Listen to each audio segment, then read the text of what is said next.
Monsieur le Président, Madame la Vice-présidente, en décembre, nous avons voté les nouvelles orientations culturelles que vous nous aviez proposées, en y apportant des amendements que vous avez bien voulu accepter pour la plupart.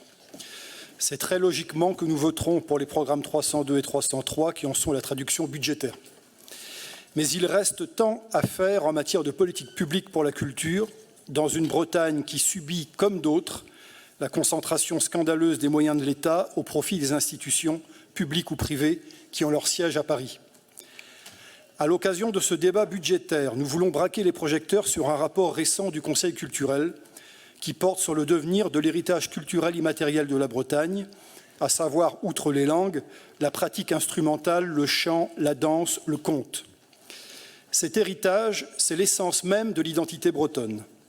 C'est ce qui fait la singularité de la Bretagne, bien plus sûrement que son patrimoine bâti ou son environnement naturel, pourtant remarquable. Un patrimoine bâti ancien peut éblouir sans qu'on en connaisse l'épaisseur historique. On peut être saisi par l'émotion devant un paysage sans qu'on sache ce que sa beauté doit au travail séculaire d'hommes et de femmes souvent tombés dans l'oubli. En 2023, comme par le passé, c'est l'héritage culturel immatériel qui permet de tisser un fil entre les générations, entre celles qui ont disparu et celles qui sont à venir. Un fil aussi entre les personnes qui vivent là et celles qui leur rendent visite dans un cadre touristique. Et ce fil est très fragile. Il l'est d'autant plus à une époque de grande uniformisation où les puissances commerciales dominantes que sont les États-Unis et désormais la Chine imposent leur modèle en possédant les grands canaux de diffusion à l'ère d'Internet. Il n'est pas dans mon intention de dénigrer des styles de musique ou d'autres disciplines artistiques venues d'ailleurs.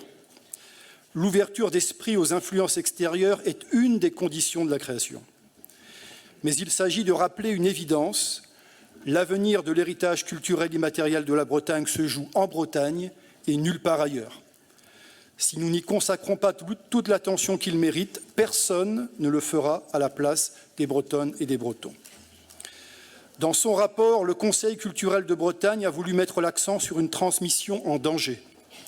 Le diagnostic posé est précis et il est préoccupant.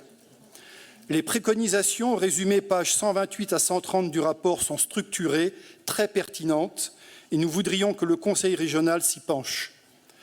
Ces préconisations s'articulent autour de 5 enjeux. Connaître les acteurs et actrices de la transmission.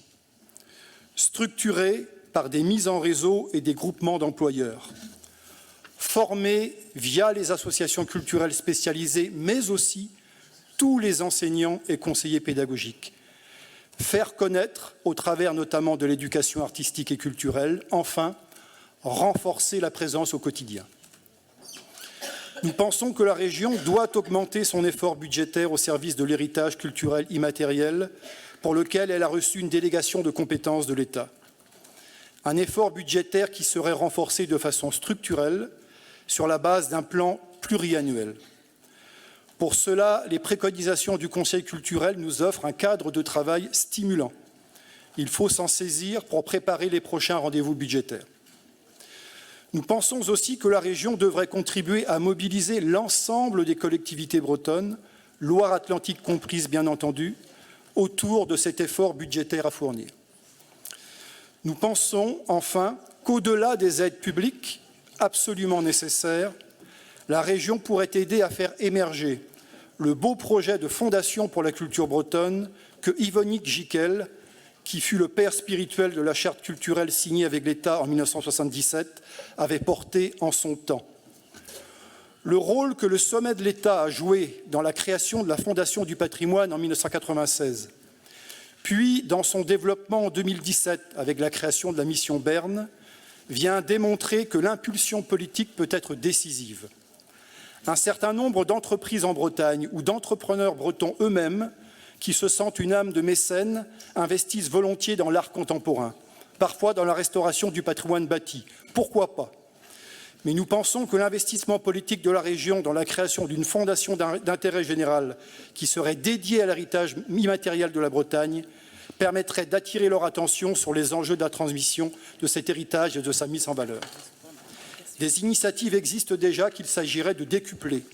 Je veux parler des fonds de dotation créé par Diwan et Kenler, du projet similaire porté par Dastum. Je finis. Merci. Transmettre notre héritage culturel immatériel est un enjeu de civilisation dans un monde où la singularité, nous l'affirmons, peut revêtir un visage bien plus attrayant et porteur de sens que des selfies retouchés sur Instagram ou TikTok. Merci. Merci à vous. Parole